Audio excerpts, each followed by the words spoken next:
Thank you, Mr. Chairman. You know, the federal government uses 5 categories to describe threats presented by domestic terrorism, including racially or ethnically motivated violent extremism, anti-government or anti-authority violent extremism, animal rights, environmental violent extremism, abortion-related violent extremism, and all other domestic terrorism threats.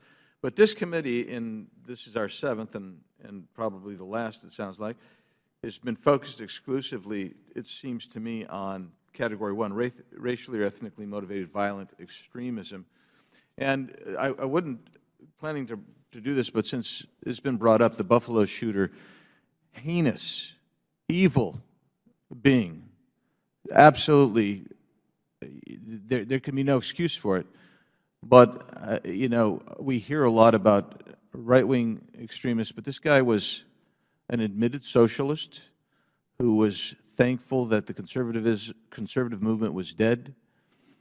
He attacked Rupert Murdoch as a Christian Zionist, and he mentioned Ben Shapiro multiple times as, with rather pejorative terms, because of his Jewish heritage.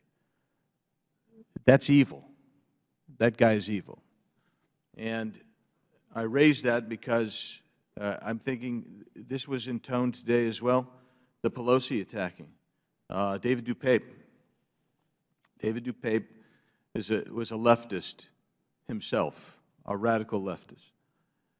And the point is, there's no exclusivity here. There's evil in the world, and we have to deal with that evil in the world.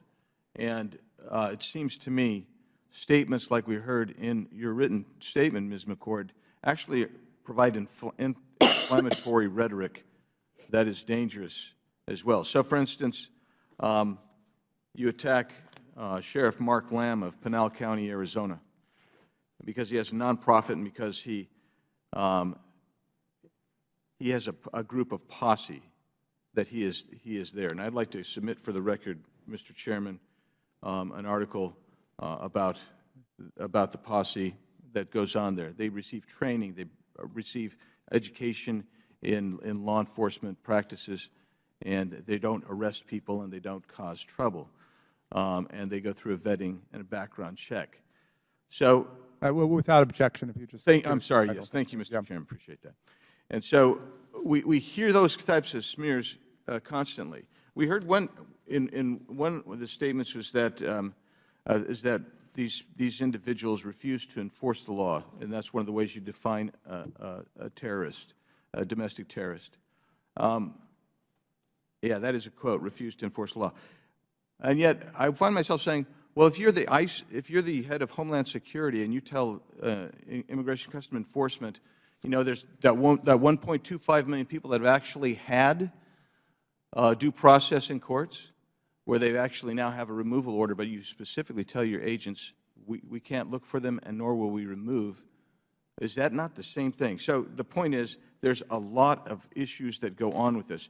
I also want to raise a point here that I think is critical. There was implication that this is widespread domestic white nationalist terrorism is widespread in law enforcement. And yet, and I'm going to submit this for the record too, Mr. Chairman, this is the responses of the FBI to questions for the record arising from a September 29, 2021 hearing. Yeah, but without objection. Thank you, sir. The questions were put to FBI about white nationalism and terrorism in the domestic terrorist in the local police agencies. This is what the FBI said. Quote, the FBI does not have information to support the assessment that these individuals are broadly representative of the hundreds of thousands of sworn law enforcement officers operating in the U.S. across nearly 20,000 federal, state, county, and local agencies, and available FBI reporting has not revealed RMVE infiltration into law enforcement. They just don't find it.